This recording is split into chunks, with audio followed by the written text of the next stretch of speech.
এই বছৰ বিশ্বকৰ্মা পূজা কোনদিনাখন পালন কৰা হ'ব? বিশ্বকৰ্মা পূজাত আমি কোনবোৰ কাম কৰিব নালাগে আৰু তাৰ মাহাত্ম্য কি? এই সকলোবোৰ কথা আমি আজিৰ এই ভিডিঅ'টোত বিশদভাৱে আলোচনা কৰিম। আশা কৰোঁ আপোনালোকে ভিডিঅ'টো শেষলৈকে চাব। প্ৰিয় বন্ধু বান্ধৱীসকল, এইবাৰ বিশ্বকৰ্মা পূজা 2025 চনৰ 17 ছেপ্টেম্বৰ অসমীয়া 31 ভাদ বুধবাৰে পালন কৰা হ'ব।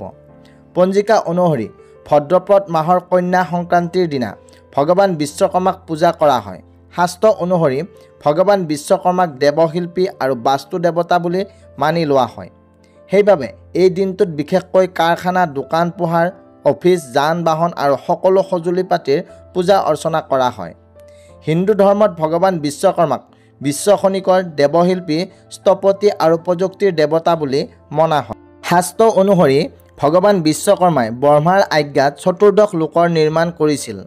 তেওঁ দেৱতাসকলক অস্ত্ৰ-শস্ত্ৰ, ব্ৰজ, ত্ৰিশূল, সুদৰ্শন চক্ৰ আদি নিৰ্মাণ কৰি দিছিলে।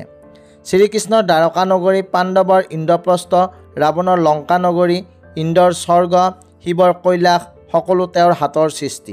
বন্ধু বান্ধৱীসকল, এতিয়া আমি জানো আহক বিশ্বকৰ্মা পূজাৰ দিনা আমি কোনবোৰ কাম কেতিয়াও কৰিব নালাগে।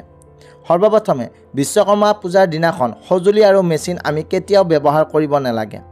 পূজাৰ আগতে সকলো সঁজুলি আৰু যান বাহন পৰিষ্কাৰ কৰি পূজা কৰিব লাগে আৰু পূজা শেষ হোৱাৰ পাছতহে বস্তুসমূহ ব্যৱহাৰ কৰিব লাগে। দ্বিতীয়তে, পৰাপক্ষত উক্ত দিনা অৰ্থাৎ বিশ্বকৰ্মা পূজাৰ দিনা বিবাদ আৰু কঠোৰ শব্দ এৰাই চলিব। বিশ্বকৰ্মা পূজাৰ দিনাখন কাজিয়া কৰা, বেয়া কথা কোৱা বা হিংসাত্মক শব্দ উচ্চাৰণ কৰা অশুভ বুলি গণ্য কৰা হয়। তৃতীয়তে, বন্ধু বান্ধৱীসকল, বিশ্বকৰ্মা পূজাৰ দিনা কেতিয়াও পূজাস্থলী অপৰিষ্কাৰকৈ নাৰাখিব। পূজাস্থলী, মেচিন আৰু দোকান পৰিষ্কাৰ কৰি ৰাখিব।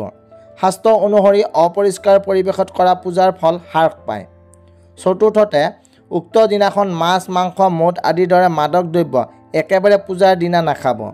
বিশ্বকৰ্মা পূজা পবিত্ৰতা আৰু ভক্তিৰ প্ৰতীক, গতিকে মদ, মাংস এৰাই নিৰামিষ খাদ্য গ্ৰহণ কৰিবলৈ চেষ্টা কৰিব।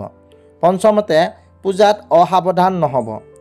অসম্পূৰ্ণ সামগ্ৰী বা খৰখেদাকৈ পূজা নকৰিব। ভক্তি আৰু নিয়ম নীতিৰে ভগৱান বিশ্বকৰ্মাক স্মৰণ কৰিব, নহ'লে আপোনালোকে ইয়াৰ বিপৰীত ফলহে ভুগিবলগীয়া হ'ব পাৰে। প্ৰিয় বন্ধু বান্ধৱীসকল, আজিৰ ভিডিঅ'টোত ইমানেই আছিলে।